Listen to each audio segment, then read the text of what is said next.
So I have a feeling that maybe we've overreacted. The cure can be worse than the disease. We're from the land of the free, not so free anymore.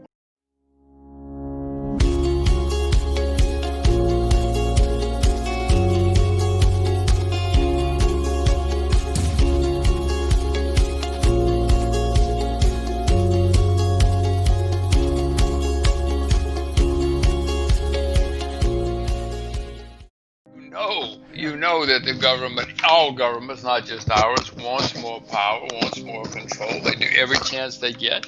They take advantage of it. So of course, yes. Do I like it? No, of course not. I would like to push them back, and that's what the founders of the country did. But no, they all want all the power they can get. They'll seize it every chance they get, and that's what's going on now. They don't care about you, me, people watching this show, young people. I don't care about my kids.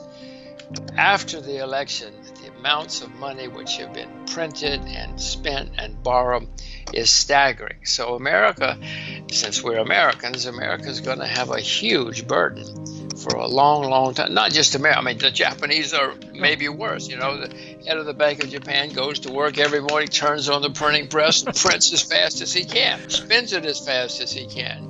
So, I mean, the world's making it, if you ask me, making big mistakes. They all want to spend somebody else's money. There's an election coming up. They should read it. The problem is they think they're smarter than history if they know history. And the great lesson of history is do not learn the lessons of history. If they even hear the lessons of history, they ignore them and say, that's bunk. I'm smarter than history. Just because everybody goes broke, do you think that's good? But No. Everybody will print money? That's not good.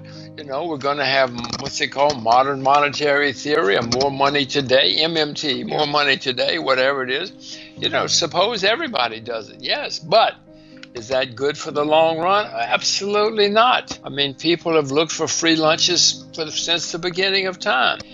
There's no such thing as a free lunch, and I'm afraid we're all going to suffer. I know we're all going to suffer later. The cost of production has skyrocketed for many, many reasons, and so that's why the economy keeps suffering.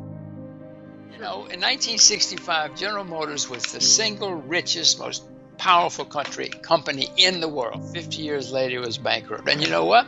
The board of directors, the consultants came in Detroit and said, the Japanese are coming. And the board said, who cares? Go away and leave us alone. Right. 50 years later, General Motors was bankrupt, and Toyota was the biggest, richest car company in the world. Yeah. Sure, you can close off, but there's a price. Yeah. Maybe the current politicians won't care or know about it, but my kids will know, and they'll know in spades, and all young people will know in spades. It's hard to maintain a rapid rate of growth when you have huge amounts of debt. And America, I mean, I don't like saying this. I'm an American. I got two American kids. Sure. But I know history, and I know what has always happened. What we as investors have to do is now we have to find the countries and the companies that are not going to go in such a serious decline as other people. I mean, Japan, I told you, it's going to be a nightmare for Japan. But there are other countries, Korea, which is not going to be nearly as badly damaged. So as an investor, as a citizen, we have to find the places that will be damaged less badly. And unfortunately, I'm afraid I see what we're doing in America, and it grieves me. It saddens me.